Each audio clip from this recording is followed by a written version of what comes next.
Hi, welcome back to my channel. My name is Kat, and today I'm going to talk about my March wrap-up. I know that I've taken some time off, but I was reading like a few books and I don't want them to get left out. So today I have 6 books to talk about, and a few of them were unexpectedly amazing, and a few of them I thought would be amazing, and they were kind of like, meh. So let's get into it. So the first book I read in March is called The Savage Instinct by Marjorie DeLuca. So this one was a NetGalley arc that I read, and it was brutal. Okay, we're following Clara, who was put into an insane asylum after she had basically PTSD after having a stillbirth, and her husband puts her in there. And they do all sorts of things. Like, I hadn't heard about 1800s England cures for womb madness or womb hysteria. Some of the things are absolutely shocking. Like using ice cold water to douche a woman's insides. They're basically trying to shock you into like getting over yourself. So yeah, needless to say, the husband is absolute trash. But when she is released, she is determined never to go back there again, and she decides to take on a hobby of sitting with some of the prisoners of the female prison. And one of these people is Mary Ann Cotton, who is England's first female serial killer accused of poisoning multiple people. And there is just so much in this book where the author did a really good job of, while she did research Mary Ann Cotton, who is a real historical person, she left a lot of the debate surrounding whether Cotton was guilty or innocent open for interpretation. And really we're seeing Clara battle with what she thinks of the situation and trying to formulate her own way to live in society or escape her husband's clutches. I thought this was excellent and I gave it 4 stars. I could not put it down, but also please do check my Goodreads review if you have a lot of triggers, because this has so many triggers and like just ancient ways to torture women, which like, not it. Really glad we don't live in those times anymore, but this was really dark. So if you do like dark and you do like historical, focused on 2 female narratives, this would be for you. The next book I read is currently my favorite of the whole year. So this is number 1 out of like 44, 45 books currently. This is Fragile Remedy by Maria Ingrande Mora. This again was a NetGalley arc I got, and I like freaked out when I got this because I had been anticipating it for years.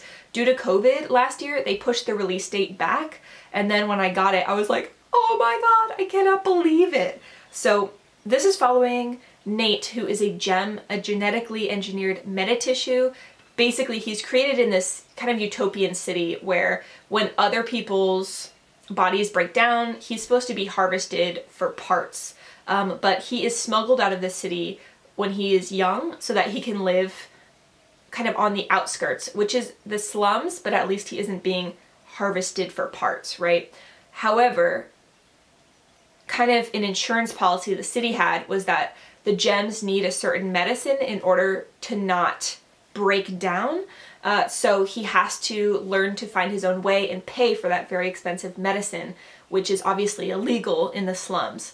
So he becomes a tinker, and he has a found family with Reed, who has a gang of kind of scavengers, and the gang is actually really diverse. So there's a trans woman, one of the main characters is a person of color, and then there's also an MM slow burn romance in here as well. This is really amazing. I don't want to talk anymore about like the plot, but there is some such amazing like development, and just you really feel for all of the characters, and like Reed and Nate, just my heart could not take it anymore. when I finished this book, I was devastated and I needed the next one immediately. It's not out right now. I'm really mad about it.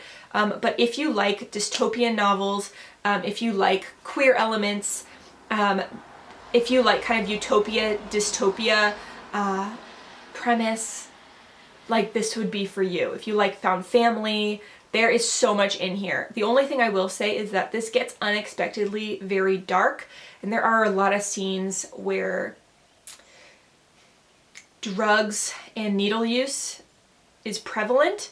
And I only am noting this because I have a fear of needles. So some of the scenes were really hard to read. I was gonna say to watch, but for me, they were just like devastating and horrifying, which they're supposed to be, but I'm just saying, please do check out my Goodreads review for all of the triggers. There are quite a few.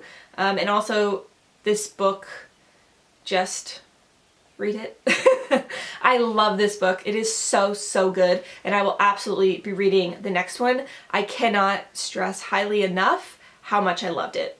Okay, let's move on to a book that I didn't love as much, which is When I Was 10 by Fiona Cummins. So this one is dealing with two sisters, and you know that many, many years ago there was a gruesome murder where their neighbors were slaughtered, and one of the girls was sent to prison for it, and one of the girls kind of changed her name and tried to live an alternative life. And we're set in modern day when the one who went to prison is being released, and it says like the truth will come out and we'll find out if the guilty sister was really the one that went to jail. So not gonna lie, the beginning of this was so confusing because there are multiple points of view and you're not sure who is who. It's not made clear. So like maybe the first half of this, I was a bit like, oh, I don't really know if I like this. I'm really kind of confused. But then you get to the halfway point and you can't look away because you're like, okay, this person is really dangerous and psychopathic, and you cannot predict what's like going to happen or the twists. So for me, it was a straight up 3.5 stars because this does have the evil child trope, and it went there. There are some gruesome scenes. So if you can't do gore, like look away. But I couldn't stop reading once I got to the 50%. So it kind of does work as a thriller once you get halfway through, but the beginning was a bit confusing, and also the antagonist I thought was a bit obvious. So it's not really who is the bad guy, it's more like, holy crap, what are they gonna do? So this was a 3.5 for me. Like, take it or leave it depending on if what I said appeals to you. Next up is a reread that I did. So I was granted Fugitive Telemetry, which is I think number 6 in the Murderbot series, but I wanted to reread or re-listen to the earlier Murderbots. So I did listen to All Systems Red with my husband in the car when we were doing some like errands and whatnot. So this is following Murderbot, who is a bot which is for self-defense or killing, but they have programmed themselves to not follow like directives. So they just want to like watch their TV shows and protect the humans that I guess like they need to protect. One of my favorite things is that Murderbot has a really like sassy, blasé, lazy attitude, which is obviously very human, but then Murderbot is a machine, so it's like that great intersection of human machine that I just love. But this was a reread, so I'm not going to get into it. And also I think a lot of people know Murderbot, but yeah, I gave it 4 stars. It was an excellent reread, or like re-listen, I suppose. And then my second to last book this month was Confessions, which is a Japanese translation, and it's by Kanae Minato. So this is a teacher revenge story where some of her pupils killed her daughter, and she is out for revenge. Now, the premise sounds amazing, and I will say from the very beginning, you know that revenge is very much on the table. And the teacher has just decided, like, she's all in. Like, she's going for it. However, I found this book really overhyped, okay, because there are multiple points of view, and every point of view is a tell, not show. So you're kind of being relayed the information that has already happened. So it really distanced me from the action.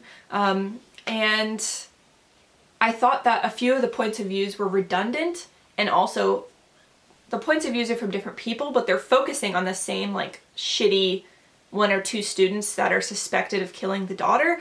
So you hear about these students and like what they're doing over and over again, and some of it is very repetitive.